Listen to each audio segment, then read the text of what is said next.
So you can hear me. So yeah, you'll see that I was trained in France because of my huge French accent. So I'll try to speak slowly like this. I'm sure that you will understand me. So first of all, I would like to thank Dr. Penner. Where is he? Oh, he left, but yeah, over there, for inviting me here today. I've been working with the use of technology for early disease detection for 9 years now. And I'm very pleased to be here today to share with you some of this knowledge. So why talk about electronic technology for monitoring cattle health? Because electronic technology that monitor health is everywhere.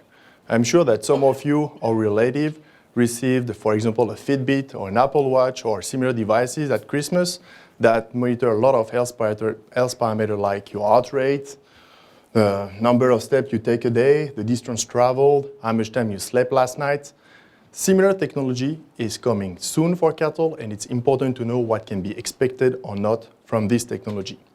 So today, I will focus my talk on 3 questions. The first one is why use technology to monitor cattle health? It's not because the technology is here that we need to use it first. Second question is what health parameter can be monitored?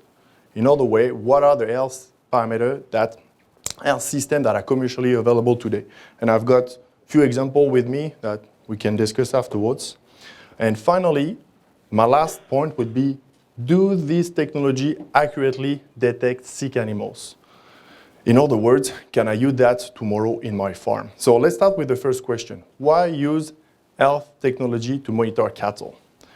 As you all know, cattle are prey animals, and they have a tendency to mask any sign of sickness, especially in the presence of humans. So it is very difficult, if not impossible, to detect cattle early in the disease process, when actually the treatment is the most effective. So we usually detect cattle too late. That's why some of them finish on the dead pile. Technology can improve our accuracy of detection. By monitoring cattle 24 hours a day, 7 days a week, technology can detect changes that are not detectable by humans that are only checking cattle 1 hour or less per day. For example, Sowell and collaborators show that morbid animals, so sick animals, spend on average 30% less time at the bunk than healthy animals. So you can see this graph when you've got here the days on feed, or 32 days on feed, and here the time spent at the bunk. So in summary, sick cattle spend on average 46 minutes a day at the bunk versus the healthy one that spends 60 minutes a day at the bunk. I guess most of you are able to detect a cattle that is off feed, but who is able to detect a 14-minute reduction in the time spent at the bunk? So this, I guess, nobody, but technology can do that. And using the same technology, this research group actually showed that they were able to detect sick animals up to 4.1 days prior to the pain checker. So to the question, why use technology to monitor cattle health? To detect cattle early in the disease process and then maximal treatment success. Furthermore, technology can help us detect cattle that are missed, sick cattle that are missed. It is interesting to note that up to 35% of the cattle dying from BRD placed in the fold are dying without any treatment. In other words, 1/3 of the cattle dying from BRD are missed. Technology, by detecting at least some of these cattle, can enable to reduce feedlot mortality. So, in summary of this first part, why use technology to monitor health, to detect sick cattle earlier in the disease process, and to also detect cattle that otherwise would have been missed. Okay? So now let's move on to what are the technologies that are available. So today, we can easily measure the body temperature, three health parameters: the body temperature, the feeding behavior, and the physical activity. To monitor body temperature, we can use rumen boluses. I've got an example here that are actually placed in the rumen and measure the temperature of the cattle every 15 minutes, for example, and transmit this information to a database. We can use ear-mounted thermometer, like this one, it's called Fever Tag, that measure the ear canal temperature. And we can use infrared camera, like this one, that are placed, for example, at the watering station. To monitor now feeding behavior, we can use the GrowSafe system. I know that most of you are probably familiar with the GrowSafe system. Here, you've got a picture of that. We can also use location tracking devices, which are actually devices that enable you to know where the cattle is in the pen by triangulation. And we can use sensors, so some tools like that are 3-axis accelerometer that detect rumination and feeding based on ear movement. I'll talk a little bit about that later on. So finally, to measure physical activity, you can use pedometer, accelerometers, or also location tracking devices. The difference between pedometer and accelerometers also give you how much time the cattle are lying or standing. So as you can see, there's a lot of different technology that are already commercially available now. The question is, are these systems reliable first? And the second question is, are the parameter measure useful to detect sickness? And here, it's very important actually to differentiate between the accuracy of a health monitoring system to monitor a health parameter and the accuracy of the health parameter to actually indicate a sick cattle. For example, if I want to use rumen boluses to detect respiratory disease, what I need to do first is to see if the rumen temperature boluses actually accurately monitor body temperature, and afterwards I have to see if body temperature actually accurately indicate a sick animal. You will see that some health monitoring systems are very accurate to monitor a health parameter, but the health parameter in itself is not very useful to indicate a sick animal. So let's start with the monitoring of body temperature. I guess, and with the rumen boluses. So rumen boluses are a very good tool if you want to detect changes in body temperature in cattle. 2 studies have shown that the rectal temperature is highly correlated with the rumen temperature. So you've got here illustrated those 2 studies when you have really a very good correlation. So rumen boluses, for example, is a very good tool to measure body temperature of cattle and detect changes in body temperature. On the contrary, the ear-mounted thermometer called fever tags that you've got here is not accurate at all. This system that you place on the ear canal measure the ear canal temperature every 15 minutes and start to flash above a preset threshold, let's say 103.5 or 104. I've got an example here. So it's interesting because it's cheap, reusable. However, we showed that it's not very accurate. When we place it on cattle, we showed that only 46% of the cattle with fever, so with a temperature above 104 degrees Celsius, were actually detected with this device. The reason for that was, first of all, an inadequate probe placement, a probe displacement, or also a health threshold of activation. If you open that, you'll see that the component composing this tool is actually of pretty poor quality. So the data that we obtain from that are also pretty poor. So here, and also what is interesting to note is this device created a lot of ear infection. So when you place those devices, you all also have to think about how these devices create infection or are detrimental for the health of the animal.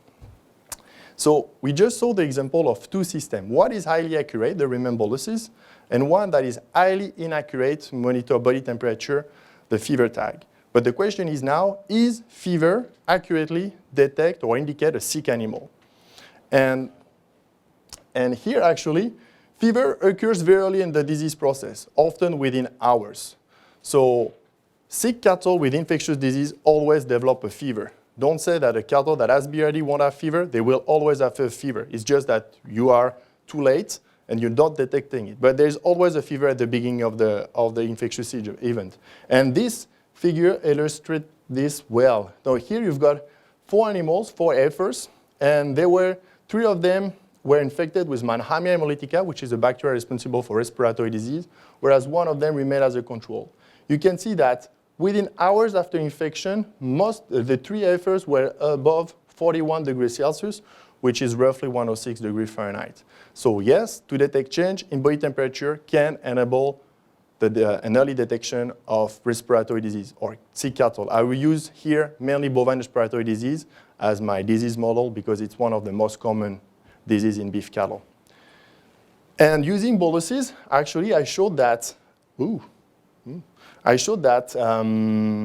was able to detect sick animal on average 2 days prior to pen checker. So using these boluses, I was able to detect cattle 2 days before pen checker with a minimum of 4 hours and a maximum of 177 hours, so 7 days before the pain checker. Here, you've got an example of the remaining temperature of a cattle that developed BRD. So you can see on the 24th of November, it started a fever, and it was only detected on the 26th, and it was treated here, actually with fluorphenicol and banamine, so Resflor. That's why you've got this big drop here, because of the NSAIDs effect. So, and those big drops are due to water drinking. So here is just an example on the fact that we can detect cattle earlier by monitoring fever. However, fever does not always indicate an animal that needs a treatment. You can have a fever because you've got a vaccination. A cattle may also have a fever that will resolve within 2 days without any treatment. And here I would like to show this example of 12 young bulls that I'm equipped with boluses when I was back in France. So here's the days on feed, 40 days on feed. And so each line represents a bull. So here you've got the 12 bull. And those black lines represent fever episodes detected by the boluses. For example, this one has a fever episode for 6 days, something like that, from the 29th to the 6th. And the red dot indicates when the animal was actually detected and treated with BRD, or respiratory disease. So you can see that, first of all, most cattle have multiple fever episodes, and also that most of these fever episodes were not associated with any clinical signs of disease. I'm not saying that those animals were not sick. What I'm saying is those animals actually were not did not require an immediate treatment. So now, if we want to talk about the accuracy of a parameter to indicate sickness or health, I would like to define, I have to go back to that. Actually, in that trial, 74% of the fever episodes that were detected by the boluses were not associated with any clinical signs. So you can easily understand that if you've got a device that detects all these fever episodes, you will have to pull each animal and multiple times during the first 40 days on feed. There's some feedlot owners here. I'm not sure that their pen rider would be very happy to do that. No, so it's not very practical. So if we want to now talk about the accuracy of a parameter to detect sickness, I'll have to introduce the two concepts of sensitivity and specificity. I don't know if you're all familiar with that, and I'm not sure that you really want to go through that, but I'll do that whatsoever, because it's important, because you will see that if you read publication on new technology, they will talk a lot about sensitivity and specificity of a test. So the sensitivity of a test is the ability of a test to detect sick animal among the thick population. So it's A on A plus C. So a sensitive test will have mostly animal in A. So those animals that are sick here and detected by the test, and very few animals in this C category, which are the animals that are sick but not detected by the test. Make sense for everybody? So what I want is a sensitive test with really few what we call false negative, which are the animals that are sick but not detected. On the other side, we've got the specificity of the test, which is the ability of the test of detecting healthy animal among the healthy population. So it's D here on D plus B. What we want, a specific test will have most of the healthy animal not detected by the test, so negative by the test. And very few in this category, B, which is the false positive animal, which are the animals that are actually healthy but detected. So if we take the example of fever, we see that most of cattle with respiratory disease, for example, will have a fever episode. So if you use fever, you will detect them all here. So will be highly sensitive. However, we saw that a lot of healthy animal, or at least animal that do not require a treatment, have fever. So it's not very specific, okay, because we've got a lot of animal here. Make sense? More or less. So I'll explain afterwards. So when I showed here, so if I'm using fever to detect respiratory disease, what I showed is actually it's highly sensitive, meaning that more than 90%. That if you use fever to detect sickness, you will detect at least 90% of the sick animal, okay? But it's moderate to low, but has moderate to low specificity, meaning that only 50%, meaning that 50% of the animals that are healthy will be classified as sick if you only pull them based on fever. Make sense for everybody? So now let's see feeding behavior. Is feeding behavior doing better? So first of all, the tools. So GrowSafe system is a very accurate tool, for example, to monitor feeding behavior. feed intake, duration, and frequency of feeding. However, tools like the sensor here are pretty neat because they are cheap versus the GrowSafe, but they are not as accurate. And I refer to a paper that I recently published, but that will misclassify a lot of feeding event as rumination. So this is just an example of one very accurate and one not that accurate tool. So always be careful on the tool that you are using. And do you think that feeding would be better than fever? Who think that feeding would be better than fever to detect sickness? Okay, nobody raised the hand, that's good. And actually, same as fever, not that great. So if you look at a recent study from the group in Lethbridge, so Karen Schwarzkopf-Genschwein and Tim McAllister showed that actually an abnormal feeding behavior will only detect 70% or less of the sick animal, and have also a moderate specificity that 25% of the healthy animal will be classified as sick only based on feeding.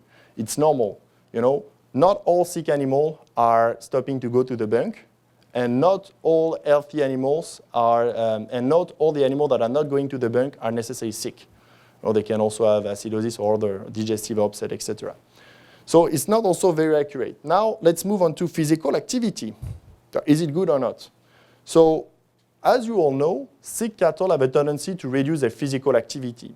And Hans Lisek and collaborators showed that by using pedometer, they showed that the number of steps taken per day was significantly reduced in animals experiencing challenge with Mannheimia hemolytica, so a bacteria involved in BRD, and this reduction being detectable as soon as the day of the infection. So you can see here, they go from 11,000 steps a day to 6,000 steps a day.